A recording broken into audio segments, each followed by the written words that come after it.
What's going on, guys? Onesie back here. It's been a few days since I've done like one of these like update videos, so I wanted to get one out right now. I've been really busy. So in between now and the last one that I did, 7.1.5 is live and there is a ton of mixed reviews.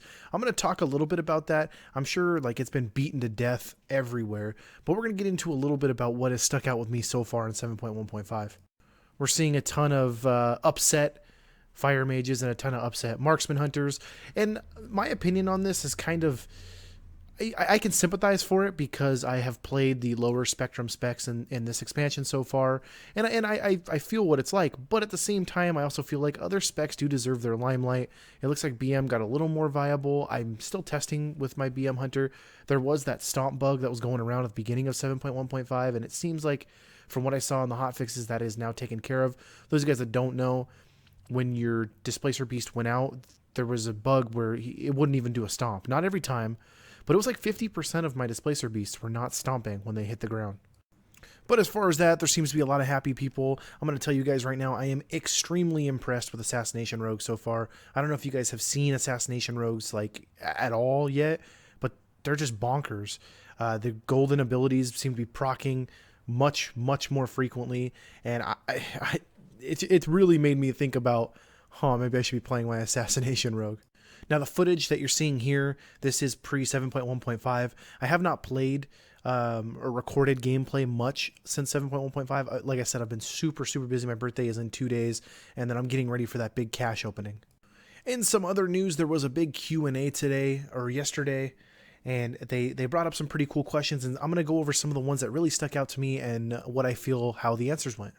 Now, the first one that really propped my ears up and I went, okay, was somebody asked if we were going to get time walking raids. Now, it wasn't a definitive yes, but it also was not a definitive no. And the answer pretty much is like, it's a safe bet that's going to happen. And that made me so excited. Like that, I can't even like bottle it up right now. Like if we can get time walking raids, that's about as close to a legacy server as we can get right now. Granted, I would love to have a legacy server.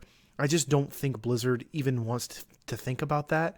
I don't think they want to follow down the route. I think that it could be done. You look at games like RuneScape and stuff like that that have brought legacy servers and seen huge success from them, but that's not every game, and comparing WoW to RuneScape is just, it's the complete wrong thing because they're completely different, styles of game. They are MMORPGs, but they're different styles. But if we get time walking raids, holy crap, guys! Like it'd be amazing. Now the big question with time walking raids though is how good is the gear gonna be? You can't make it too good, but at the same time you have to make it worth doing. So you're in this weird balance where you don't want to make it better than current content gear, but I do like how they're doing time walking right now. I don't know if you guys noticed, your time walking gear went up in item level. If you looked in 7.1.5, I logged onto my Frosty K to a very surprised item level. I was like, oh, okay, but I feel like they should max how high it could Titan Forge, just like how time walking is right now, so that way it doesn't surpass any of the current rating gear. Another announcement that I think a lot of us saw coming is we are getting new recipes for our professions in 7.2. I think a lot of people kind of assume that was going to happen. I just think it's kind of a big deal because a lot of people were wondering, are we going to get better craftable gear? Now, I don't think craftable gear is ever going to be to the level that it was in, say, Burning Crusade or even Wrath of the Lich King, but I think they are going to give us some really good options that we can use that will definitely serve a purpose in the market. Now, they were asked the age-old question of people wanting to put mining and skinning and herbalism, the gathering professions, they wanted to put them on a tier like cooking and first aid are. And Blizzard, like it said on Wowhead, Blizzard has been asked this since vanilla with and there's pros and cons to it. I'm against this because all I feel like is that's just going to destroy one of the markets in the game, and there has to be a market in the game. It's if everybody's doing the same thing, it just brings everything else, it brings everything down. And it's just, I don't think it works that way. I'm actually very happy with how the market is right now. It rewards you for grinding stuff out. And at the same time, you don't really have to, like, I'm just against that in general.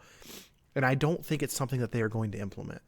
And a legendary drop update, something that I didn't know, the Blingtron 6000 can give you a legendary, and that works as intended. So it's intended to be able to give you a legendary. I did not know that, so I am absolutely not going to ignore a Blingtron 6000 when I see one. Granted, I believe only the 6000 will work for that and not the Blingtron 5000. So another big thing too is, I talked about it, I believe it was the last one or the one before that, about the legendary upgrade quest. People were concerned that it was going to be locked out behind the Illidan quest line. That has since been confirmed false. I know it was confirmed false a few days ago, but like I said, I've been super busy. So you don't need to worry about that. It is actually through a quest that you get the item, and the item is called a Distilled Titan Essence. And Blizzard says players that have at least one legendary will be able to pick up this quest. I'm going to assume this quest is in your class hall. I would imagine that's the only thing that makes the most sense to me. And what it requires is you to pick up 50 Essence of Aman'Thul, and you get those from Nighthold bosses, you get those from Keystone Caches, Emissary Bags, and PvP weekly quests, and that is quoted from Wowhead. Upon completion, you will be given the Distilled Titan Essence, which will bump up your item level on your legendaries up to 940. So my final thoughts on 7.1.5, because I have been asked like what I thought about it. I actually didn't think it was that bad of a patch. My only issue with the patch is I feel like this is the patch we should have gotten with Legion, not a few months in, because there's a lot of classes that went through huge overhauls and specs. I'm talking about Enhancement Shamans, Havoc Demon Hunters, and this is on the PvE spectrum, guys. I'm not talking about the PvP spectrum, but a lot of classes went through some huge overhauls and some huge changes to optimize their classes. They almost have to relearn them, which sucks because we get Nighthold on Tuesday.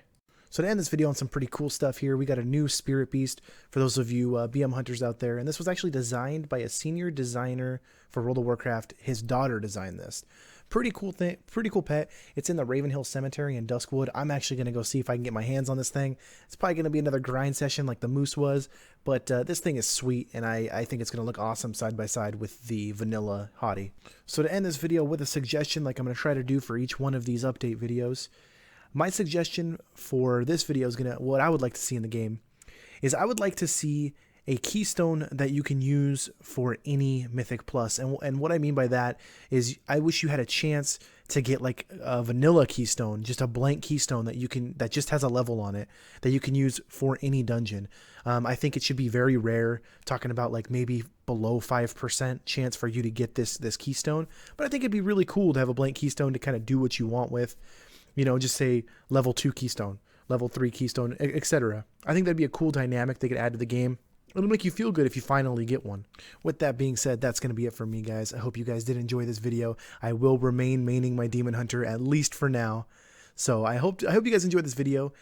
If you did enjoy this video, please hit that like button. If you aren't already subbed, please hit that sub button. I appreciate every single one. We are approaching 500 rapidly.